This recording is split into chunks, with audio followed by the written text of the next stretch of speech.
آج عام لوگوں کا دن ہے، گزرا ہوا کل خاص لوگوں کا دن تھا۔ ڈبل روٹی، بن، رس، شیر مال سمیت بیکری مصنوعات کی قیمتیں بڑھیں گی۔ جو شاندار مربے، معجون سمیت دیسی، حکیمی اور دیہات کی ادویات بھی مہنگی کر دی گئی ہیں۔ ہومیوپیتھک دوائیوں پر بھی ٹیکس لگ گیا۔ پریشانی میں دھواں اڑانے والے سگریٹ بھی مہنگے ہو گئے ہیں۔ ککڑی اور گائے بیل کی خوراک بھی مہنگی ہو گئی۔ مڈل کلاس کے ہائیبرڈ گاڑیاں مہنگی، غریبوں کے پلاٹ مہنگے، رہائش گاہوں اور کمرشل پراپرٹی پر بھی ٹیکس کا بوجھ لاد دیا گیا۔ یہ سب کچھ خاص لوگوں نے عام لوگوں کے خلاف کیا۔ عام لوگ 25 کروڑ ہیں۔ ان کے باپو داداؤں نے پاکستان بنانے کے لیے 3 جنگیں لڑ کر لہو کے نذرانے دیے، جن میں سے پہلی جنگ 1857 کی جنگ آزادی تھی، جسے آزاد ہندوستان پر قابض فرنگی نے غدر قرار دیا، جس کا مطلب تھا غداروں کی بغاوت۔ دوسری جنگ 1945 میں لڑی گئی، جسے دوسری عالمی جنگ کہتے ہیں۔ تیسری جنگ 1947 میں اختتام پذیر ہوئی۔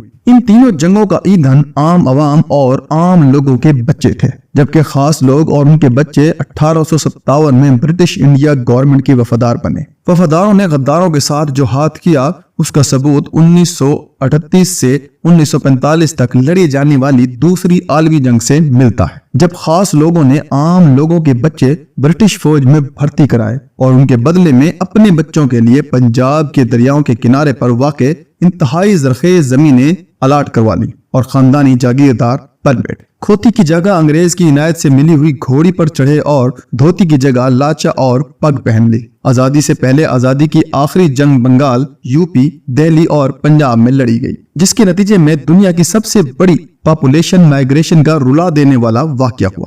در حقیقت یہ صرف ایک واقعہ نہیں تھا، بلکہ اس کے ایک واقعے کے اندر عصمت دری کے ہزاروں واقعات ہوئے۔ ان گنت لاشیں گرائے گئے، ہزاروں بچے یتیم کر دیے گئے، ہزاروں اپنے ماں باپ سے بچھڑ کر رہ گئے۔ پنجاب کے 5 زرعی دریا ستلج، بیاس، راوی، چناب اور جہلم، ان 5 دریاؤں کے کناروں کے بیلے لاشوں اور انسانی خون سے بھر گئے۔ NWFP کا صوبہ ریفرینڈم کے ذریعے پاکستان میں شامل ہوا۔ سندھ اسمبلی نے پاکستان کے حق میں شرکت کی قرارداد پاس کی، جبکہ بلوچستان کے گرینڈ جرگے نے پاکستان کے ساتھ الحاق کر لیا۔ اس طرح یہ چاروں صوبے چڑھدے اور لیندے پنجابی جیسی خانہ جنگی سے محفوظ رہے، جس نے مشرقی پنجاب اور مغربی پنجاب میں تاریخ کی سب سے بڑی تباہی اور بربادی برپا کر چھوڑی۔ بجلی، پیٹرول، ڈیزل، مٹی کا تیل، گیس، زندگی، موت، زچہ و بچہ کے استعمال کی تمام چیزیں، موبائل فون اور بیرون ملک سفر اب پاکستان کے عام لوگوں کی پہنچ سے دور کر دیا گیا ہے۔ اب آئیے ایک فیکٹ شیٹ دیکھ لیتے ہیں، جس میں پاکستان کے بدنام زمانہ،